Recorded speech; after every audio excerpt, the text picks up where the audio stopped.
So I'm feeling like a right professional YouTuber today. I have lights, I have a microphone, I have a new tripod attachment thing. I'm filming on my phone instead of my iPad. I'm loving it. I feel really properly professional today. Hey guys, it's Zoe and welcome back to my channel. Today I'm back with a brand new video and I'm really excited to film this one. I love filming these kind of videos. Today I'm filming films I saw in 2020 and would I recommend them. I did a very similar video to this last year, so films I saw in 2019 and would I recommend them, and I thought why not come back, tell you about the films I saw. Hopefully other people might like them too and then they can watch them. 6 films I saw. Yes, it's not very many. I thought it would be more, but when I actually went back and looked at the films I'd watched, there was barely any, probably because all the cinemas were closed. But I'm going to be doing them in order that I saw them, just because I like to go into quite a lot of detail. I am a little bit of a rambler. So I hope that you're all staying safe and that you're all doing well, and I'm really excited to film this. So the very first film that I saw in 2020 was The Invisible Man, and I saw this at the cinema when the cinemas were actually open, and can I just say, I miss going to the cinema so much. There's so many things I miss going to the cinema. Well, one of them, I miss every single thing about life. Anyway, back onto track. So, saw it in the cinema. We were actually allowed to go and see it. I think it was early March, and there was actually nobody in the cinema. There was barely anybody in the cinema. Mainly because I think everyone was like really scared about COVID. But we went, we saw it, and I've rewatched it since I saw it in the cinema. I actually rewatched it like last month, a few weeks ago. And I love this film. It's genuinely one of my favourite films. It is so well produced. I really like the concept of the story, and I think it's a really good storyline. So it's called The Invisible Man, and if you couldn't already tell by the title of The Invisible Man, it is about an invisible man. The main characters are a woman called Cecilia, and she's fleeing from her abusive husband, so she's trying to escape, and she escapes, and then her ex-husband fakes his own death and becomes invisible, and he tracks down Cecilia, trying to ruin her life, stalks and he torments Cecilia, and then Cecilia finally decides to hunt down the truth of her own because it's just getting way too out of hand. So it's like a horror and a thriller. Some of my favourite genres of films are horrors, thrillers, rom-coms, drama, emotional films. I generally have such a wide pack genre of films I like. The only films I'm not really very keen on are like sci-fi kind of films. So all of these rest of the films I'm going to talk about now are just ones that I saw on Netflix, that came out on Netflix, Disney Plus or Prime, because that's the only way that we have access to new films and TV series at the moment, because cinemas are closed. So the next one I saw was Kissing Booth 2, which is generally, I'm going to say generally so much in this video. It's one of my favourite films ever.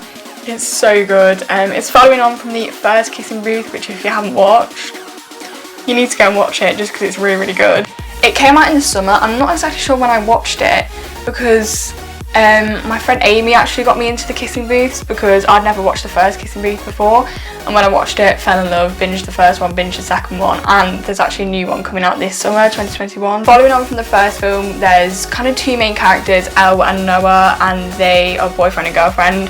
They fell in love in the first film by like a kissing booth, and what can I even say without spoiling it? I'm literally not very good at describing films. So after Elle and Noah spend the summer together, Noah goes off to Harvard University because he's a year older than Elle, and Elle goes back to high school for her final year.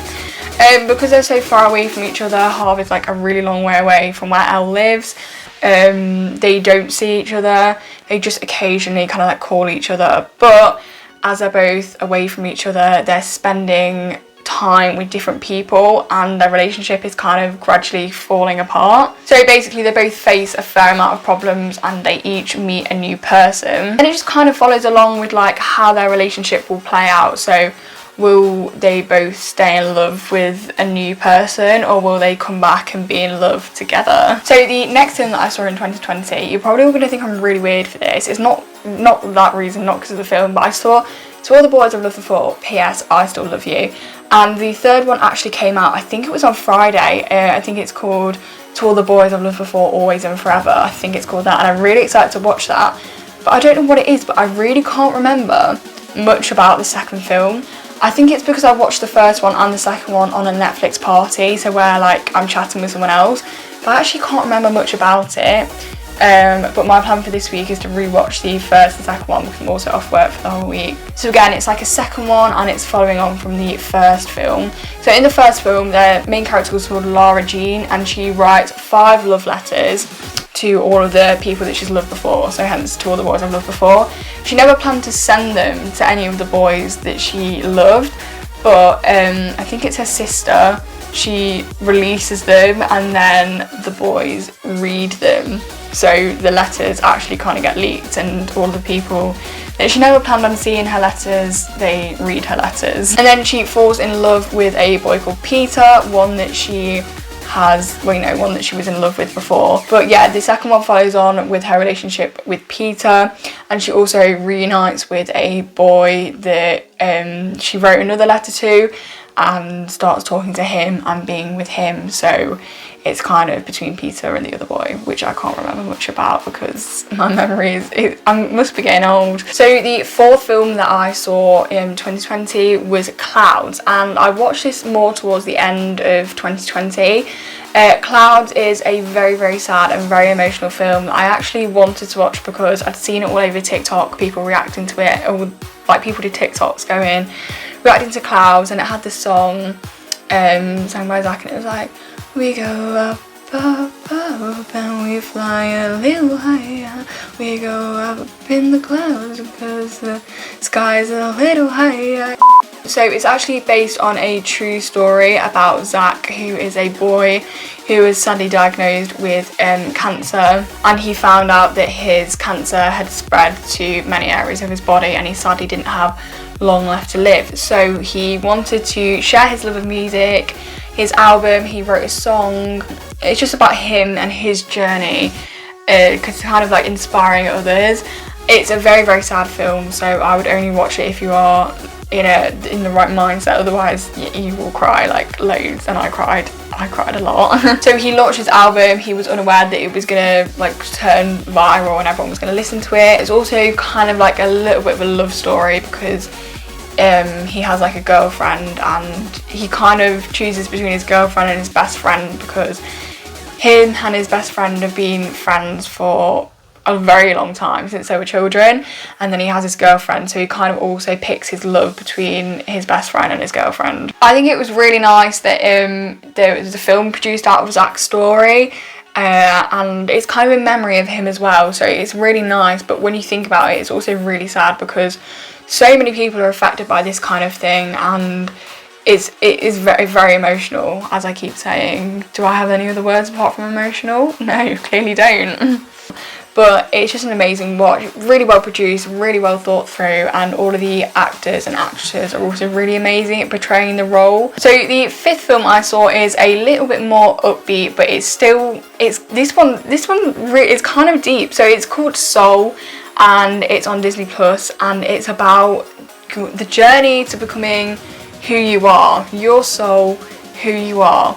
So it's also kind of funny. It's like, there's lots of different ways to describe it. Funny, emotional, deep thinking. It really gets you thinking. This is one of the films I would have absolutely loved to see in the cinema because A, I love watching Disney films in the cinema, and B, this one would have been amazing to see on the big screen rather than just a TV in my house. There's not really a particular way to describe this, so I looked it up because, So it says, ever wonder where your passion, your dreams and your interests come from? Yeah, I do actually, because all of my family, they're kind of like into maths and IT and like computing things, and here I am filming a YouTube video.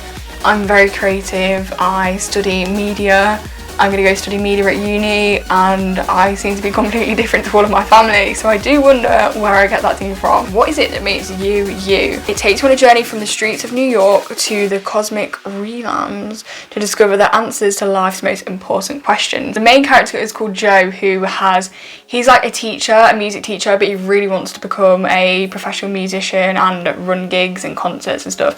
So he's just landed himself the ultimate gig, the ultimate concert, and basically he falls in a hole and he ends up in like the great after. So there's a great before and great after, and he's basically on his way to die, but he meets another person and he tries and like avoids death. He ends up in the great before, and he travels through these kind of like different dimensions, meets new people, and tries to help somebody get their soul back. So the very last film that I saw in 2020 is called Onward, and it's got these funny little blue people.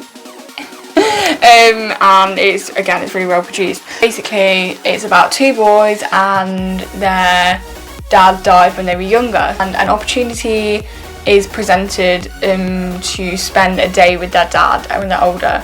Basically, there's like this, what was it? It was like a little stick magic wand thing, because they're like a magic family, and you know, you can use the wand and it would make their dad appear for a day. So they did that, but unfortunately only like half of their dad's body appeared, and like their dad didn't have a head, so they couldn't talk to their dad. The dad was just like a person from like the shoulders down. So they end up having to go on like a quest, like a mission, to try and find the thing that they need. They need like another wand thing, something that goes in the wand. I can't remember exactly what the magic of the aspects are called to it. So anyway, they go on the quest with their dad to these two brothers to go and try and find it. And it's just following their journey around. It's really good. It's a feel-good film. It's a comedy, and it's really good.